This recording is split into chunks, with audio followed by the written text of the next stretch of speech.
பல பேரு நடிச்சு வாழ்ந்துகிட்டு இருக்காங்க. அம்மாவுக்கு பிடிச்ச மாதிரி நடிச்சு, அப்பாவுக்கு பிடிச்ச மாதிரி நடிச்சு, கணவனுக்கு பிடிச்ச மாதிரி நடிச்சு, ஏன் பல பேர் அப்படி இப்படி நடிச்சு வாழ்ந்துகிட்டு இருக்கிறாங்க.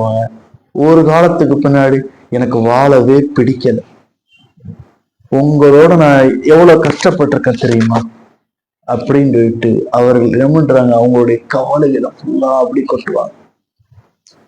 என்கிட்ட ஒரு கேஎஃப்சி ஷாப்ல நான் உட்காந்து சாப்பிடக்கூடிய சமயத்துல என்கிட்ட ஒருத்தன் கேட்டான், நீ இப்படி பண்றீ அப்படி பண்றீ அப்படின்னு.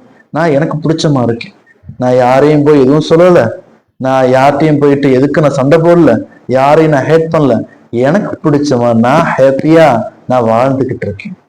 இதுல எனி அப்ஜெக்ஷன்? அதாவது யாருக்கா ஏதாவது பிரச்சனையா? ஒரே ஒரு விஷயம்தான், இங்க நடிச்சுக்கிட்டு வாழ்றதுனால ஒரு கட்டத்துக்கு மேல உங்களால வாழ முடியாது. அவங்க அத டிஸ்பிரிட், அதாவது அவங்க ஒரு இதை அடக்குமுறைமா நினைச்சிருவாங்க. ஏன்னா நம்ம ஏற்கனவே நான் அடக்குமுறையில இருந்தேன், இப்ப திரும்ப அடக்குமுறையில போற மாதிரி இருக்கு, எனக்கு அப்படி இருக்கு இப்படி இருக்கு. நீ நடிச்சு வாழ்ந்திருக்க, அப்ப நீ யூஸ் பண்ணிக்கிட்டு இருந்திருக்க.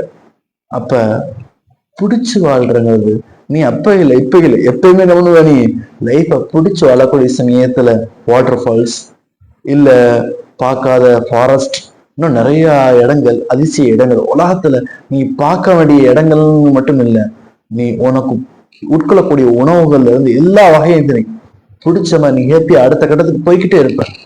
ஆனா நடிச்சு வாழக்கூடிய சமயத்துல ஒரு வில்லேஜ்லயோ இல்ல ஒரு சிட்டிலயோ இல்ல ஏதாவது ஒரு இடத்துலயோ அடைஞ்சுதான் கிடப்பியே தவிர மேல வரவே முடியாது ஒருபோது. This is nature of life and nature of everything.